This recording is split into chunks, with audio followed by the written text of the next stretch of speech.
Thomas's train. Thomas often grumbled because he was not allowed to pull passenger trains.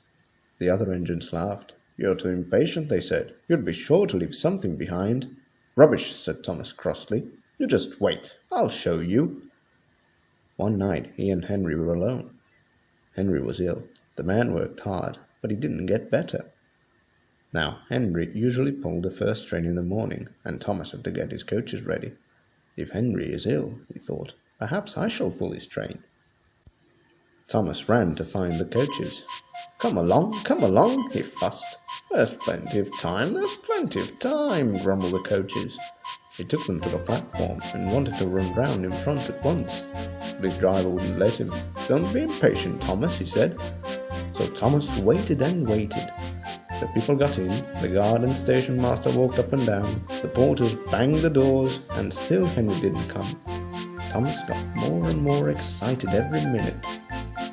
The fat director came out of his office to see what was the matter, and the guard and the station master told him about Henry. "Find another engine," he ordered. "There's only Thomas," they said. "You'll have to do it then, Thomas. Be quick now." So Thomas ran round to the front and backed down and the coach is ready to start. "Don't be impatient," said his driver. "Wait till everything is ready." But Thomas was too excited to listen to a word he said. What happened then, no one knows. Perhaps they forgot to couple Thomas to the train. Perhaps Thomas was too impatient to wait till they were ready. Or perhaps his driver pulled the lever by mistake. Anyhow, Thomas started. People shouted and waved at him, but he didn't stop. "They're waving because I'm such a splendid engine," he thought importantly. "Henry says it's hard to pull trains, but I think it's easy. Hurry, hurry, hurry," he puffed, pretending to be like Gordon. As he passed the first signal box, he saw the men leaning out, waving and shouting. "They're pleased to see me," he thought. "They've never seen me pulling a train before. It's nice of them to wave." And he whistled, "Beep, beep, thank you," and hurried on. But he came to a signal at danger. "Bother," he thought, "I must stop, and I was going so nicely too. What a nuisance signals are." And he blew an angry beep, beep on his whistle. One of the signalmen ran up. "Hello, Thomas," he said.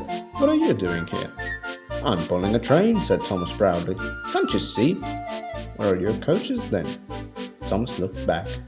"Why, bless me," he said, "if we haven't left them behind." "Yes," said the signalman. "You'd better go back quickly and fetch them." Poor Thomas was so sad he nearly cried. "Cheer up," said his driver. "Let's go back quickly and try again." At this station all the passengers were talking at once. They were telling the fat director, the station master, and the guard what a bad railway it was. But when Thomas came back and they saw how sad he was, they couldn't be cross. So they coupled him to the train, and this time he really pulled it. But for a long time afterwards the other engines laughed at Thomas and said, "Look, there's Thomas, who wanted to pull a train but forgot about the coaches."